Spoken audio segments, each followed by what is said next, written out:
निष्ठेचे फळ का आयारामांना बळ?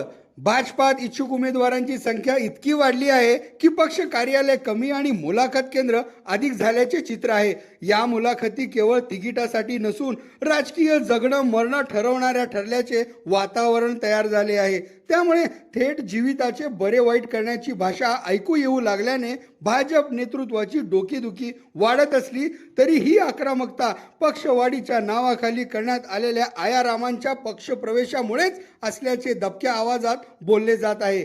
एकीकडे वर्षानुवर्षे झेंडा खांद्यावर घेतलेले एकनिष्ठ कार्यकर्ते तर दुसरीकडे काल परवा प्रवेश घेतलेले आयाराम आणि त्यांच्या मागे उभे असलेले गॉडफादर आणि त्यांची सेटिंग, या सगळ्यात तिकिटाची बाजी कोण मारणार याचीच खरी स्पर्धा रंगली आहे.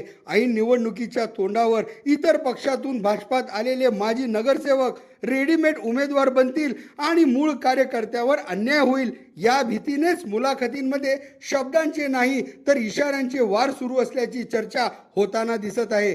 श्रेष्ठींकडून एकनिष्ठतेला प्राधान्य दिले जाण्याची शक्यता वर्तवली जात असताना या मुलाखती तिकीट वाटपापेक्षा बंडखोरीवर ब्रेक लावण्यासाठीच अधिक उपयोगी ठरतील. आणि तिकीट कोणाला मिळणार हे उद्याच्या काळात कळणार असले तरी बंड कोण करणार किंवा करणार नाही याची यादी मात्र आजच तयार केली जात असल्याची चर्चा आहे.